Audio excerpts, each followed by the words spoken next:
Bonjour, chers YouTubeurs, et je suis très heureux de vous avoir ce soir sur ma chaîne. Aujourd'hui, je vais parler d'un sujet pertinent. Je vais parler de Yango. Yango, ce sont les taxis que vous connaissez tous quand on va en Côte d'Ivoire, qui nous permet de nous déplacer dans un cadre bien climatisé. Et cela nous arrange beaucoup, surtout pour nous qui venons de l'étranger, pour vous qui venez de l'étranger. Nous n'avons plus l'habitude de prendre nos taxis que nous connaissons, nos Waro, nos Baka, nos bus. Donc, nous nous déplaçons en Yango s'ils ne sont pas véhiculés, ce qui est déjà intéressant parce qu'il vient souvent climatisé, cela dépend de vous. Mais il y a un souci très important. Et quand nous prenons Yango et que personne ne fait attention, c'est la gestion de nos informations. Vous savez que dans le logiciel de Yango, vous avez toutes vos informations, votre numéro de téléphone, tout et tout. Et ces informations-là ne sont pas bien gérées, et par Yango surtout, ne sont pas bien gérées par ces chauffeurs qui nous conduisent chaque fois sur Yango. Surtout pour nous, vous qui venez de l'étranger. Je vais vous expliquer pourquoi. Et je vais vous donner aussi des informations.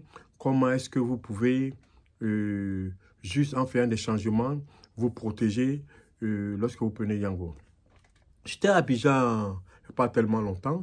Et avant que je me prenne un véhicule pour me déplacer, et je me déplaçais en Yango.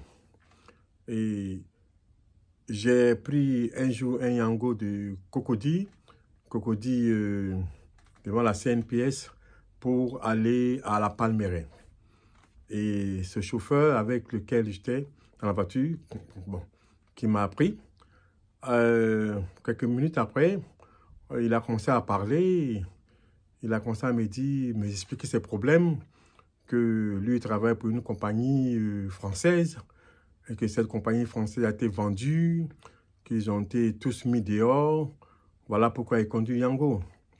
Et qu'en attendant qu'on paye les droits, ils sont en train de se battre, en attendant qu'on paye les droits, il a oublié de faire Yango. Et il dit que actuellement, où on est là, il a des problèmes avec sa maison et qu'ils vont mettre ses barrages dehors. Parce qu'il n'a pas l'argent pour payer, il expliquait tous ses problèmes, tous ses déboires. Bon, moi, je l'écoutais, j'ai dit, ah, mais là, c'est dommage. Parce que ces compagnies-là, en principe, quand la compagnie est revendue, on doit vous payer vos droits. Bon, on connaît de ça. Et il parlait surtout de ces problèmes que lui, ses barrages seront dehors parce qu'il n'arrive pas à payer sa maison, il comptait sur ses droits. Il dit, bon, d'accord, moi, je suis arrivé à destination et puis bon, je suis sorti et je suis parti. Je me suis dit que moi, ce n'était pas mon problème. C'est vrai, ça fait pitié, mais je m'excuse, quoi. Donc, je suis descendu et je suis allé à la maison. Deux jours après, je reçois un coup de téléphone. Je reçois un coup de téléphone et j'accepte l'appel. Et au bout du téléphone, la personne se présente comme quoi je suis le chauffeur de Yango que vous avez pris la fois passée et qui vous a déposé à la Palmeraie devant le commissariat. Je lui dis, ah, comment ça va? Il dit, oui, ça va. Donc, il me dit, excusez-moi, vous savez, la fois passée, on avait parlé d'un problème là, vraiment. Et à l'heure où je vous parle, mes bagages sont dehors et j'ai besoin d'une certaine somme pour compléter mon argent pour ne pas qu'on me mette dehors. Moi, j'étais choqué. Et quand il a dit ça, bon, moi, je connais ce genre de truc, j'ai automatiquement raccroché. Je n'ai pas entretenu cette conversation. OK? Donc, je me demande, mais ce monsieur, où est-ce qu'il a enlevé mon numéro de téléphone? Voyez-vous? Où est-ce qu'il a enlevé mon numéro de téléphone jusqu'à m'appeler et pour m'expliquer ses problèmes? OK? Vous voyez? Donc, ce qui fait que c'est pour cela, au début de la vidéo, j'ai dit, nous allons parler de Yango et de la gestion de nos informations par ces chauffeurs-là. Vous voyez, c'est un problème très sérieux. OK? Parce que ces chauffeurs-là, ils ont dans leur logiciel, là, nos numéros de téléphone, nos noms, ils peuvent faire de ça ce qu'ils veulent. OK? Donc, comme dans mon cas, voyez-vous, le monsieur, il m'a appelé. Donc, ce qui m'amène à parler des tips, c'est-à-dire que de ce qu'il faut faire pour ne pas que cela vous arrive. Moi, dans mon cas, dans mon téléphone dans lequel le logiciel de Yango est mon téléphone que j'utilise quand je suis ici aux États-Unis. Donc, voyez-vous, je n'ai pas changé de numéro de téléphone. En fait, mon numéro de téléphone, j'avais une puce ivoirienne dedans, mais dans le logiciel de Yango, c'est mon numéro de téléphone américain qui était dedans. Donc, du coup, voyez-vous, quand vous appelez le Yango et que vous n'êtes pas encore sur place, le chauffeur cherche à vous appeler. Et automatiquement, il oublie de vous appeler par WhatsApp. Donc, il sait que c'est un numéro qui n'est pas de la Côte d'Ivoire. Il sait que vous n'êtes pas de la Côte d'Ivoire. Il sait que vous venez de l'étranger. Il sait d'ailleurs de quel pays vous venez. Voyez-vous, là, déjà, vous n'êtes pas protégé. OK? Franchement, là, déjà, avec un chauffeur véreux, un mauvais chauffeur, là, tout peut arriver. Parce que le mec sait que vous ne venez pas de la Côte d'Ivoire, que vous venez de l'étranger. Donc, voyez-vous comment nous sommes arrivés là.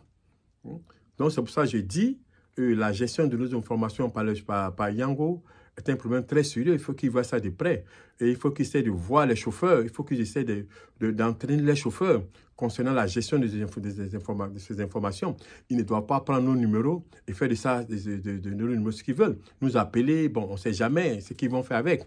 J'ai pitié pour nos sœurs qui viennent de l'étranger, qui viennent de Paris, qui viennent d'ailleurs, qui ont leur numéro de téléphone de l'étranger dans le logiciel de Yango. Et c'est un problème, c'est une femme, elle est exposée à tout. Donc, pour vous dire que, d'abord, pour éviter cela, lorsque vous arrivez en Côte d'Ivoire, même si vous avez la puce ivoirienne, vous avez un numéro de téléphone ivoirien, allez-y dans le Yango et changez votre numéro étranger là. Faites de telle sorte que, quand le chauffeur cherche à vous joindre, ne cherche pas à vous joindre sur WhatsApp en utilisant votre numéro comme si vous étiez à l'étranger.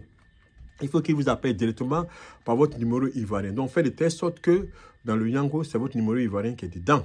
Et quand il vous appelle directement, voyez-vous, là, il ne sait pas si vous venez de l'étranger. Bon, parce que là, voyez-vous, c'est pour éviter cela ce qu'il faut faire. Donc, j'ai décidé de partager cette information avec vous pour que vous ne tombez pas dans le même piège. C'est quand même effrayant. Parce que quand on entend ça, j'ai bien parlé de la gestion des informations. Quand on entend ça, on ne sait pas ce qu'il peut faire avec vos informations. Et surtout quand ils sachent que vous n'êtes pas de la Côte d'Ivoire, vous ne vivez pas en Côte d'Ivoire, que vous venez de l'étranger, on ne sait pas ce qu'il peut faire. Voyez-vous? Donc, si le chauffeur là, a eu le culot de m'appeler et de m'expliquer ses problèmes, voyez-vous? OK? Donc, on ne sait jamais. Donc, frères et sœurs, mesdames et messieurs, surtout, attention de Yango, j'espère qu'ils vont écouter cette vidéo. Il faut qu'ils prennent ça au sérieux. Et vous, je suis les frères qui êtes étrangers, qui entrent en Côte d'Ivoire, faites très attention aussi. Changez votre numéro de téléphone dans le Yango, mettez votre numéro local. Là, si le chauffeur cherche à vous appeler, bon, il sait que bon, c'est un numéro local. S'il cherche à vous appeler, qu'il constate que votre numéro est de l'étranger, et automatiquement, il sait que vous êtes de l'étranger, et Dieu seul sait ce qui peut se passer lorsque on ne sait jamais quel type de personne qui vous conduit. Donc, merci et souscrivez à ma chaîne. J'ai encore plus d'informations à vous donner, et surtout sur les sujets de la sécurité quand vous arrivez en Côte d'Ivoire. OK? Merci. Et